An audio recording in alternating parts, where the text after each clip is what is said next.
Hello students, हमने उपमेय उपमान संबंध हो ऐसे उदाहरण भी देखे।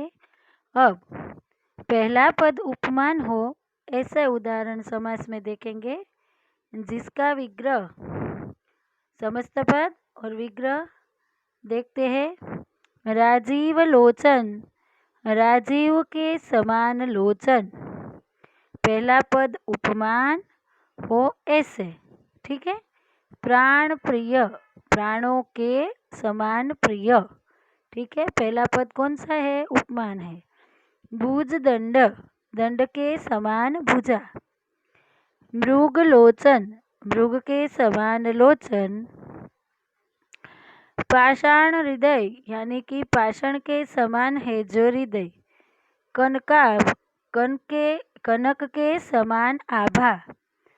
कनक लता, कनक के समान लता।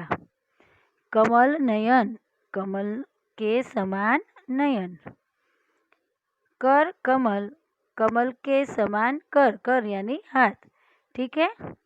अब आगे बढ़े। धातव्य, यानी जब पहला पद उपमान हो तो दोनों पदों के बीच में के समान का प्रयोग किया जाता है। फिर से एक बार ध्यान दीजिएगा, अंडरलाइन भी कीजिएगा। क्या क्या समझाना चाहता है? पहला पद उपमान हो, जब पहला पद उपमान हो तो दोनों पदों के बीच में के समान का प्रयोग किया जाता है। निम्नलिखित समासों का विग्रह कीजिए। देखिए आगे। दुरात्मा, क्रोधाग्नि,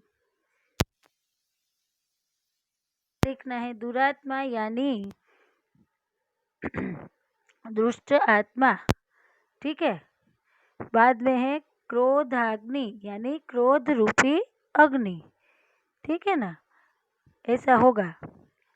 फिर है नीलांबर, तो नीला अंबर। चरण कमल, तो कमल जैसा चरण, ठीक है। आशा रखती हूँ आपको समझ में आया होगा। आगे का समास जो हमारा तीसरा है, अब हम आगे बढ़ेंगे। द्विगु समास, जहाँ समस्त पद का पहला शब्द संख्यावाचक अथवा परिमाणवाचक विशेषण होता है, वहाँ द्विगु समास होता है। समास का पहला शब्द संख्यावाचक, ये तो इजीली आपको याद रह जाएगा और मज़ा भी आएगा इसमें। और परिमाणवाचक विशेषण, ठीक है। देखिए उदाहरण, समस्त पद और विग्रह।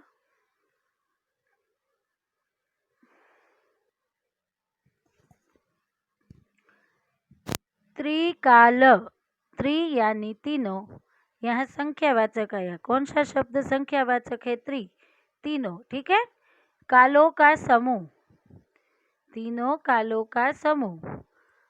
और परिमाणवाचक, कालों का समूह, ठीक है। त्रिफला, त्रि यानी तीन फलों का समूह। पंचामृत, पंच यानी पांच अमृतों का समूह।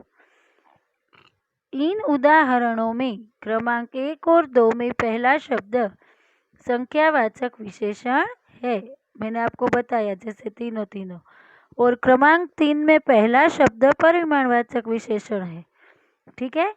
यहाँ पहला शब्द, पहला दो शब्द जो है, पहले में त्रि, दूसरे में भी त्रि, वो क्या है? शब्द संख्यावाचक। और यहाँ पंच जो पांच है वो परिमाणवाचक विशेषण है। अतः ये द्विगु समास है। कुछ हम आगे उसके उदाहरण देखेंगे। अन्य उदाहरण, त्रिलोक, विग्रह, त्रि यानी तीन लोकों का समूह। चौगुनी, चौगुनी, चौ यानी चार, गुनी, ठीक है। नवरात्र, नवरात्रियों का समूह।